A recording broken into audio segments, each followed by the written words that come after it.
Madrid, restaurant El Palacio Real, au cœur de l'élégant barrio de Salamanca. Un parfum de luxe flottait dans la soirée dorée, tandis que l'élite de la ville se réunissait pour dîner. Au milieu des robes de soie et des costumes sur mesure, une petite fille au pas plus de 10 ans s'approchait d'une table étincelante, tremblante. Ses vêtements étaient sales et déchirés, ses cheveux blonds emmêlés, ses chaussures usées jusqu'à la semelle. Elle s'arrêta devant une femme habillée en grande couture, Carmen Vega, 32 ans, millionnaire et l'une des figures les plus marquantes de la haute couture espagnole. « Excusez-moi, madame », murmura la jeune fille, la voix tremblante de peur et de faim. « Pourrais-je avoir ce que vous n'avez pas fini ?» Carmen leva les yeux de son assiette de jambon ibérique à 200 €. Son regard croisa deux yeux bleus vifs, baignés de larmes. Ses petites mains tremblaient de faim. « Ça fait combien de temps que tu n'as pas mangé, petit ?» demanda-t-elle doucement. « 3 jours, répondit l'enfant. À cet instant, la femme d'affaires la plus impitoyable de Madrid a pris une décision qui allait changer de vie à jamais. « Assieds-toi ici, » dit Carmen en déplaçant la chaise à côté d'elle. Le serveur entra, alarmé. « Senora Vega, cette fille, elle ne peut pas. »« J'ai dit de t'asseoir, » répéta Carmen d'une voix basse mais résolue. Ce qui s'est passé ensuite allait faire des vagues dans toute la haute société madrilène et prouver que parfois, la gentillesse vaut plus que tout l'argent du monde. C'était une nuit froide et humide de novembre. Dehors, les douces lumières dorées du Palacio Real baignaient les bâtiments historiques de Salamanque d'une lueur royale. À l'intérieur, les gens dépensaient plus pour un seul dîner que d'autres en un mois. Carmen Vega était assise à sa table habituelle. À seulement 32 ans, elle avait bâti un empire de la mode de 2 milliards d'euros. Vêtue d'un tailleur Palomos Pen à 8 000 €, elle commandait toujours la même chose, du jambon ibérique de Bellota et un verre de Ribradel d'Uro Reserva. Mais ce soir, malgré tout le succès, quelque chose en elle semblait étrangement vide. Non loin de là, Lucia, 10 ans, errait dans la rue. Elle vivait dehors depuis 6 mois. Les services sociaux l'avaient retirée de sa famille d'accueil après avoir signalé des abus. On l'appelait « la petite blonde ». Elle s'arrêta devant le restaurant. L'odeur des plats chauds la fit vaciller. Elle n'avait pas mangé depuis 3 jours. Ses vêtements, autrefois jolis, étaient maintenant déchirés et sales, mais ses yeux portaient encore cette lueur propre aux enfants, exempte d'amertume. Rassemblant tout son courage, Lucia poussa la porte. « Et qu'est-ce que tu fais ici ?» aboya le maître d'hôtel. Mais Lucia avait déjà repéré Carmen. Elle marcha vers elle, un pas hésitant à la fois. « Excusez-moi, madame, » dit-elle doucement. « Je n'ai pas mangé depuis longtemps. Pourrais-je avoir ce que vous n'avez pas fini ?» Carmen leva les yeux de son téléphone. Son regard croisa celui d'une petite fille sale, blonde, tremblante mais toujours belle, à sa manière fragile. L'espoir et la peur vacillèrent dans les yeux de l'enfant. Quelque chose s'est brisé dans le cœur parfaitement géré de Carmen. « Comment t'appelles-tu » demanda-t-elle gentiment. « Lucia » répondit la jeune fille, surprise par la douceur. « Lucia, quand as-tu mangé pour la dernière fois ?»« Lundi, j'ai trouvé un sandwich dans la poubelle, » dit-elle en mâchant lentement ses mots, « mais aujourd'hui, c'est jeudi. » Le cœur de Carmen se serra. Elle se leva, prit la main de la jeune fille et la guida jusqu'au siège à côté d'elle. « Serveur, apportez une autre assiette pour mon invité, » dit-elle calmement. Le serveur hésita. « Senora Vega, mais cette fille. »« Elle est mon invitée, » dit Carmen fermement. « Et apporte lui aussi un chocolat chaud. » Lucia cligna des yeux, incrédule. Elle était maintenant assise sur une chaise en velours, à côté d'une dame élégante qui la traitait comme si elle comptait pour elle. Alors qu'elle commençait à manger, lentement, avec gratitude, elle raconta son histoire. « Mes parents sont morts quand j'avais 8 ans, » dit-elle en savourant le jambon ibérique comme un vrai paradis. « Ensuite, je suis allée vivre chez la famille Garcia. Ils ont accueilli des enfants de l'État. » Carmen écoutait en silence, sentant une fureur qu'elle n'avait pas connue depuis des années s'agiter en elle. Au début, il semblait gentil, mais il gardait l'argent de l'État. Il me faisait faire le ménage, cuisiner. Il ne me laissait pas toujours aller à l'école. « Et les services sociaux ?» demanda doucement Carmen. Quand j'ai essayé de leur dire, ils ne m'ont pas cru. Ils ont dit que j'étais source d'ennui. Lucia prit une gorgée de chocolat chaud et sourit pour la première fois depuis des mois. Il y a 6 mois, Monsieur Garcia a essayé de me toucher, de manière violente. J'ai crié et je me suis enfui. Depuis, je vis dans la rue. Carmen sentit son sang se glacer. Où dors-tu? Demanda-t-elle d'une voix brisée. Sous les arcades d'Atocha. Parfois à Retiro. S'il pleut, je vais aux gares, mais les gardes me chassent. Puis, d'une voix plus sage que son âge, Lucia ajouta, le plus dur, ce n'est pas le froid. C'est quand les gens te regardent comme si tu étais sale, méchante, comme si c'était ta faute. Carmen, qui ne pleurait jamais, avait maintenant les larmes aux yeux. Elle regarda cette petite fille courageuse, cet enfant qui avait tant survécu, et murmura. Lucia, rien de tout ça n'est ta faute. Tu n'es pas sale. Tu n'es pas méchante. Tu es juste une petite fille courageuse qui a trop souffert. Pas de chance, Madame Carmen. Vous êtes si gentille, pourquoi êtes-vous si triste? La question frappa Carmen comme un coup de poing en pleine poitrine. Comment cette petite fille pouvait-elle voir sa tristesse aussi clairement, même derrière son sourire? Tes yeux, dit-elle, même quand tu souris, ils sont tristes. Comme les miens quand je pense à ma mère. À cet instant, Carmen comprit quelque chose de fondamental. Elle possédait tout ce que l'argent pouvait acheter, mais pas ce que Lucia possédait encore, la capacité de lire dans le cœur des autres. Je t'emmènerai dans un endroit chaud pour la nuit, dit-elle soudainement. Lucia leva les yeux, l'espoir et la peur se mêlant dans ses grands yeux. Vraiment? Tu ne vas pas me quitter, comme tout le monde? Je te le promets, dit Carmen, et elle le pensait. Elle savait que sa vie ne serait plus jamais la même. Carmen a emmené Lucia dans son appartement de Chambéry. La jeune fille n'avait jamais rien vu de tel. C'est comme un palais, murmura-t-elle, les yeux scrutant les hauts plafonds et les meubles design. Tu peux prendre un bain chaud. Je te trouverai des vêtements propres, et ensuite tu dormiras dans la chambre d'amis, proposa doucement Carmen. Quand Lucia sortit du bain, elle avait changé. Ses cheveux blonds étaient propres et parfumés, et elle portait un des pulls en cachemire de Carmen. Tu es magnifique, dit Carmen avec sincérité, la guidant vers la chambre d'amis. Madame Carmen, pourquoi m'aidez-vous? Demanda Lucia, blottie sous des draps de soie. Carmen s'assit au bord du lit. J'ai toujours pensé que le succès était primordial, dit-elle, mais ce soir, en te regardant manger avec tant de joie, j'ai réalisé que je n'avais jamais rien fait de vraiment important. Tu m'as aussi appris quelque chose, murmura Lucia. Qu'est-ce que c'est? Qu'il y a encore de bonnes personnes dans le monde. Mais à 3 heures du matin, Carmen fut réveillée en sursaut par un bruit. Elle courut dans la chambre de Lucia. Le lit était vide. Sur le bureau se trouvait une note. Chère Madame Carmen. Tu as été si bon avec moi, mais je n'apporte que des ennuis.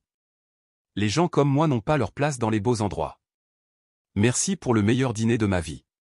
Lucie. Carmen sentit son monde s'effondrer. En pyjama, elle courut dans les rues de Madrid. Atocha. Salamanque. Malazana. Rien. À 6 heures du matin, elle a appelé la police. Cela arrive souvent, a déclaré l'agent. Ces enfants des rues ne font pas facilement confiance. Mais Carmen savait la vérité. Lucia n'avait pas fui par ingrate, mais parce qu'elle se sentait indigne de gentillesse. Ce matin-là, Carmen prit la décision la plus importante de sa vie, elle n'abandonnerait pas. Elle retrouverait Lucia. Et elle lui prouverait qu'elle méritait tout l'amour du monde. Pendant 4 jours, Carmen a fait de la recherche sa seule priorité. Elle a annulé des rendez-vous à plusieurs millions de dollars. Elle a engagé des détectives privés. Elle a placardé des affiches dans tout Madrid. Madame Vega, la bourse a chuté de 3%, a averti son assistante. Les investisseurs sont inquiets. Lucia est plus importante que n'importe quelle entreprise, répondit Carmen. Le 5e jour, un serveur d'Atocha est venu me voir. J'ai vu la fille de l'affiche. Elle est là depuis ce matin. Elle a l'air malade. Carmen courut comme jamais auparavant. Elle trouva Lucia effondrée sous une arche, brûlante de fièvre et tremblante. Ses vêtements propres étaient à nouveau sales. Elle toussait, le regard éteint. Lucia, s'écria Carmen en s'agenouillant à côté d'elle. Madame Carmen, je ne suis qu'un rêve, murmura Lucia. Non, ma chérie. Je suis là. Je suis réelle. Carmen la prit dans ses bras. Elle était légère comme une plume et brûlante de fièvre. Pourquoi es-tu partie? Demanda-t-elle. Parce que je ne mérite pas de belles choses, murmura Lucia. Je suis sale. Je suis mauvaise. Non, dit Carmen en la serrant plus fort. Tu es la chose la plus précieuse que j'ai jamais connue. Et je ne te laisserai plus jamais partir. À l'hôpital de La Paz, les médecins ont diagnostiqué une pneumonie. Elle devra rester une semaine, ont-ils dit. Mais heureusement, vous l'avez trouvée à temps. Carmen ne la quitta pas. Pendant 6 jours et 6 nuits. Le 7e jour, Lucia ouvrit les yeux, plus clairs désormais. Tu es resté tout le temps, demanda-t-elle d'une voix faible. Où serais-je ailleurs? Lucia s'est mise à pleurer. Personne n'est jamais resté avec moi quand j'étais malade. Carmen lui prit la main. Lucia, j'ai une question importante à te poser. Veux-tu venir vivre avec moi? Pour toujours? Mais je ne suis pas ta fille. Tu pourrais l'être. J'adorerais t'adopter. J'aimerais que tu sois ma fille. Lucia éclata en sanglots, des larmes profondes et libératrices. Vraiment? Je peux à nouveau avoir une maman? Je serai la meilleure maman du monde pour toi. Alors qu'ils s'embrassaient, ils savaient tous les deux qu'ils avaient enfin trouvé ce qu'ils cherchaient depuis toujours. Vous aimez cette histoire? Aimez-la et abonnez-vous à la chaîne. Continuons avec la vidéo. 6 mois plus tard, l'adoption était officielle. Lucia vivait avec Carmen, fréquentait une école privée et avait tout ce dont elle pouvait rêver. Mais le plus grand changement a eu lieu chez Carmen. Maman Carmen, pourquoi ne vas-tu pas au bureau aujourd'hui? Demanda Lucia pendant le petit déjeuner. Parce que j'ai compris qu'on peut toujours gagner de l'argent. Mais le temps passé avec toi, ça ne revient jamais. Carmen a fondé la fondation Lucia Vega pour les enfants sans abri, ouvrant des refuges dans toute l'Espagne. À l'école, certains camarades se moquaient de Lucia. Est-il vrai que tu étais un vagabond? Avait demandé une fille. Lucia est rentrée à la maison en pleurant. Maman Carmen, peut-être que je ne mérite pas cette vie. Carmen s'agenouilla devant elle. Lucia, tu n'es pas là parce que je t'ai acheté, tu m'as sauvé la vie. Avant de te rencontrer, j'étais riche mais vide. Tu m'as appris ce que signifie vraiment aimer. Le lendemain, Carmen est allée à l'école avec Lucia. Les enfants, je veux vous raconter une histoire, dit-elle à la classe, et commença à partager cette nuit-là au restaurant. Elle leur a parlé du courage de Lucia, de la façon dont une petite fille lui avait montré le vrai sens de la vie. Lucia n'est pas seulement ma fille, c'est mon héroïne. À partir de ce jour, Lucia est devenue la fille la plus aimée de sa classe. Au palais de justice, lorsque l'adoption a été finalisée, Lucia a levé les yeux et a demandé. « Maman, puis-je aider la fondation? Je veux aider d'autres enfants comme moi. » Bien sûr que tu peux, répondit Carmen, nous serons une équipe. Alors qu'ils marchaient main dans la main dans les rues de Madrid, tous deux savaient au fond d'eux-mêmes que leur rencontre n'était pas une coïncidence. C'était le destin, 2 âmes qui avaient besoin l'une de l'autre, réunies au moment parfait. 2 ans après l'adoption, la fondation Lucia Vega a aidé plus de 500 enfants à travers l'Espagne. Lucia, aujourd'hui âgée de 13 ans, est devenue la plus jeune ambassadrice de la fondation. Lors d'une visite au centre de Séville, Lucia a rencontré Isabelle, une fillette de 10 ans au regard triste et scrutateur. Moi aussi, j'étais sans abri, dit doucement Lucia, sa voix calme et honnête. Mais ensuite, j'ai rencontré ma mère et tout a changé. Vraiment? Toi aussi, tu vivais dans la rue? Demanda Isabelle, les yeux écarquillés. Oui, acquiesça Lucia, et j'ai appris quelque chose, ce qui compte, ce n'est pas d'où l'on vient, mais où l'on va. Cette nuit-là, de retour à l'hôtel, Carmen regardait Lucia étudier. Sais-tu de quoi je suis la plus fière? Demanda-t-elle doucement. Votre cœur, votre capacité à aider les autres même après tout ce que vous avez traversé. J'ai appris ça de toi, maman, répondit Lucia. Pour le 13e anniversaire de Lucia, Carmen a organisé une fête dans la propriété située juste à l'extérieur de Madrid. Mais le plus beau cadeau n'était pas emballé sous un arbre. Lucia, dit Carmen, debout devant les invités, il y a 1 an, tu étais une petite fille qui demandait mes restes. Aujourd'hui, vous êtes une jeune femme incroyable qui aide d'autres enfants. Elle a brandi un document. J'ai décidé de faire don de la moitié de ma fortune à la fondation, soit 1 milliard d'euros, pour aider les enfants sans abri en Europe. Lucia haleta, essoufflée. 1 milliard? Tu m'as appris que la vraie richesse n'est pas l'argent, mais l'amour que nous donnons et recevons. Et j'ai reçu plus d'amour de ta part que je n'en ai jamais connu dans ma vie. Je t'aime tellement, maman. Je t'aime aussi, mon petit, tu es mon miracle. Cette nuit-là, en regardant les étoiles, Lucia murmura. Maman, penses-tu que mes parents au paradis sont heureux avec toi?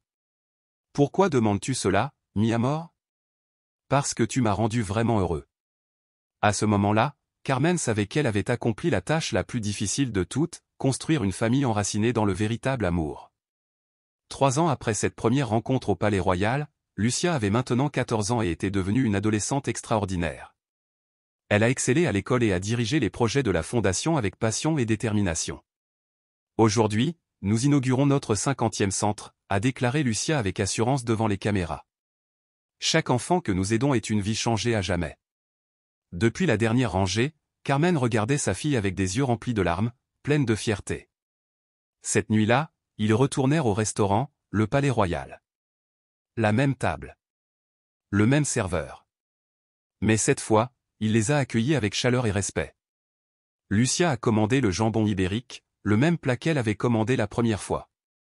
Tu sais ce que je pense, dit-elle en jetant un coup d'œil à sa mère pendant qu'elles attendaient. Ce soir-là, ce n'était pas vraiment moi qui demandais tes restes. C'était le destin qui nous demandait de nous rencontrer. Pourquoi dis-tu ça? Parce que tu avais besoin de moi autant que j'avais besoin de toi. Tu étais riche mais seul. J'étais pauvre mais j'avais tellement d'amour à donner. À ce moment-là, une petite fille d'environ 8 ans s'est approchée. Ses vêtements étaient sales, ses yeux écarquillés de peur. Excusez-moi, mesdames, pourriez-vous partager un peu de votre pain avec moi? Lucia et Carmen se regardèrent et sourirent doucement. Comment t'appelles-tu? Demanda Lucia. Anna. Anna, quand as-tu mangé pour la dernière fois? Hier matin. Lucia a sorti une chaise. Viens t'asseoir avec nous, Anna. Elle fit signe au serveur de venir. Une autre assiette pour notre invité spécial, s'il vous plaît. Alors qu'Anna mangeait avec la même gratitude que Lucia avait montré des années plus tôt, Carmen réalisa quelque chose de puissant. Le cercle s'était fermé. La gentillesse était devenue un héritage, transmis de cœur à cœur. Maman, murmura Lucia, je crois que nous venons de trouver une nouvelle petite sœur. Je le pense aussi. Et tandis qu'Anna savourait son premier repas chaud depuis des jours, 3 générations de femmes étaient assises ensemble. Celui qui avait appris à aimer. Celui qui avait appris à être aimé. Et celui qui était sur le point de découvrir que l'amour peut tout changer. Parce que parfois, les miracles commencent par « puis-je avoir tes restes » et se terminent par une famille unie par des liens affectifs qui durent pour toujours. Si cette histoire a touché votre cœur, laissez un petit cœur ci-dessous. Avez-vous déjà fait un petit acte de gentillesse qui a changé une vie? Croyez-vous que l'amour est plus puissant que n'importe quelle richesse? Aimez ceci si vous pensez que chaque enfant mérite une famille. Abonnez-vous pour des histoires qui restaurent la foi en l'humanité. Partagez ceci avec quelqu'un qui croit en l'amour inconditionnel. Commentaire, l'amour n'a pas de prix. Et rappelez-vous, parfois, les personnes qui entrent dans nos vies de manière innate. Endues sont celles qui la changent à jamais.